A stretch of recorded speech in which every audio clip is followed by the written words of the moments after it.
पैगंबर के जानिसार जनाब हुज़ैफा यमानी, पैगंबर के असहाब हजरत अम्मार यासिर। बस तेजी से इजाजत दे दीजिए, मुझे खुद अंदाजा है कि वक्त में गुंजाइश नहीं है। आपको हजरत अम्मार यासिर का मर्तबा मालूम है? अम्मार यासिर का मर्तबा, मौला अली की शान में एक हदीस तो ऐसी है जो मैं बहुत पढ़ता हूँ और आप में से बच्चे बच्चे को याद है, लेकिन बच्चे बच्चे को याद है उसके बावजूद जब भी ये हदीस कोई सुनता है या पढ़ता है तो जो लज्जत महसूस होती है वो बेपनाह है। हुजूर ने फरमाया अमीरुल मोमिनीन के बारे में कि अलीयुन मअल हक़ वल हक़्क़ु मअ अली, अल्लाहुम्मा अदरिल हक़ हैथुमा दार अली। अली हक़ के साथ हैं, हक़ अली के साथ हैं। परवरदिगार अली को उधर मोड़ दे जिधर हक़ को उधर मोड़ दे जिधर अली मुड़ जाए। परवरदिगार हक़ को उधर मोड़ दे जिधर अली मुड़ जाए। ये हदीस है पैगंबर की मौला अली की शान में। ये आखिरी फ़िक्रा छोड़कर जो इब्तिदा है ये बेआइन ही ये अल्फाज अम्मार के लिए भी इस्तेमाल किए हैं रसूल ने। अम्मार मअल हक़ वल हक़्क़ु मअ अम्मार।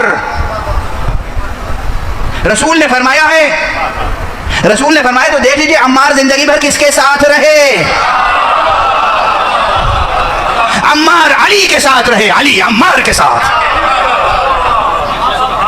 सिफ़ीन में मौला अमीरुल मोमिनीन के जंग के रिकाब में उनके फौज में हजरत अम्मार की शहादत हुई। क्या बुढ़ापे का आलम था और क्या जोश शजाअत था, बेपनाह। ये सब वाक़यात बहुत जज्ब और खुलूस के साथ और तफसील के साथ पढ़ने और बयान करने से ताल्लुक़ रखते हैं। अम्मार की शजाअत, जाबिर की शजाअत, हुज़ैफा की शजाअत, ज़ैद इब्न हारिसा की शजाअत, कितने शुजाअत, बहुत है। इंशाअल्लाह आइंदा तकरीरों में यही जो चंद तकरीरें इसमें और तज़किरे करूँगा मैं असहाब पैगंबर के इंशाअल्लाह। इस वक्त अब दामन वक्त में बिल्कुल गुंजाइश नहीं है।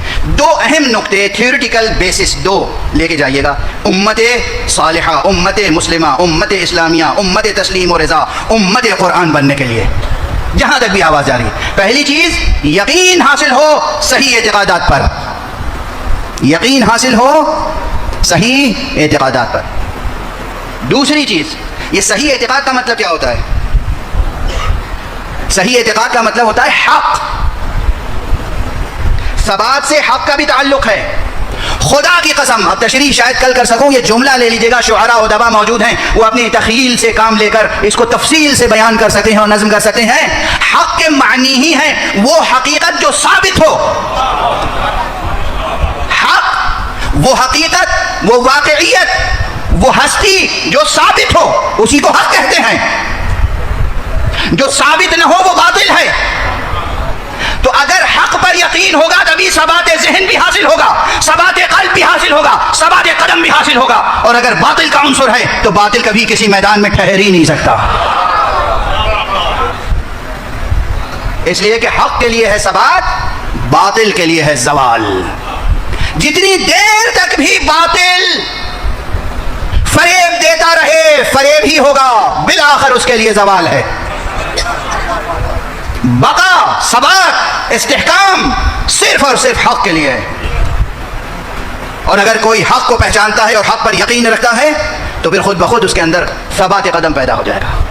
और फिर अगर ज़रा सी कोशिश की तो ताईद इलाही शामिल हाल हो जाएगी। और जब ताईद इलाही शामिल हाल हो जाएगी तो आप में वो सफ़ें वजूद में आ जाएंगी कि जो इसकी किसी न किसी रुतबे में मिसदाक बन जाएं। फरिश्ते आपको देख के कहेंगे वस्साफ़ाते सफ़ा, देखो तो सही कैसे परे जमा के बैठ के इबादत कर रहे हैं, कैसे सफ़ें जमा के जिहाद कर रहे हैं, कैसे सफ़ बसफ़ मातम कर रहे हैं, कैसे सफ़ बसफ़ ज़िक्र कर रहे हैं।